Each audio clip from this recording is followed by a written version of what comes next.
Hi, I'm Dave Barnett, and I'll be giving you a reading for today. Today's passage comes from Isaiah chapter 35, verses 1 through 10, which is the whole chapter, so let's get started.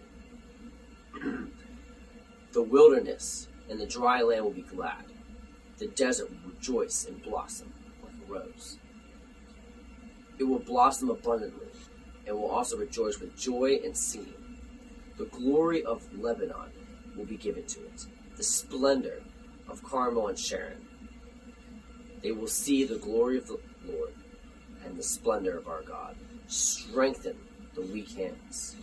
Steady the shaking knees. Say to the cowardly, be strong, do not fear. Here is your God. Vengeance is coming. God's retribution is coming. He will save you. Then the eyes of the blind will be opened, and the ears of the deaf unstopped. And the lame will leap like a deer, and the tongue will sing for joy.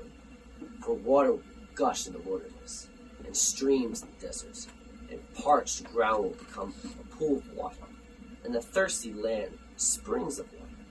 In the haunts of jackals in their lairs, there will be grass, reeds, and papyrus. A road will be there, and a way. It will be called the Holy Way. The unclean will not travel on it. It will be for the one who walks the path. Even the fool will not go astray. There will be no lion there, no vicious beast will go on it. They will not be found there, but the redeemed will walk on it. And the redeemed of the Lord will return and come to Zion with singing, crowned in unending joy. Joy and gladness will overtake them, and sorrow and singing will flee. And like I said, I think it's a really powerful message, especially for today. If you really think of this, what God is trying to say, what the passage really says about God, it speaks of humanity. It goes back to that common phrase, just that big, massive highway that the majority of the world will be on. Just going up with that unbeaten path is the way. This is the way. But we forget that the path is there. God made that path for us, and there'll be no beast on it. No lion will roar. They'll definitely target us, but as humanity, that's the way. That's truth. It leads us to God. The unbeaten path isn't for us. And whenever I read this passage or read similar passages, it always goes back to why. Now, granted, God is real and He's here for us. He created us and loves us, so that should be enough.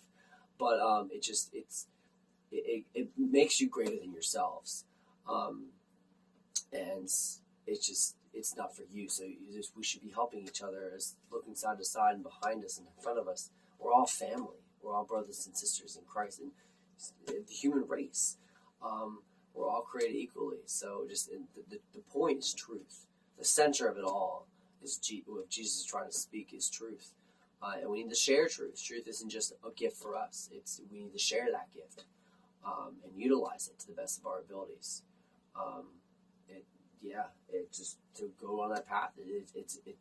This passage, what it speaks of is good and happy, but it's also nervous for people. It's like taking a test. The people who are more nervous for that test generally didn't prepare for it enough. But the more you study, the less you worry. So where's the work going? Where's your heart going? And I think that's kind of like the point of this is identifying the two paths and which one are you on. So, but God bless. Thank you very much for listening to me. And, enjoy your week.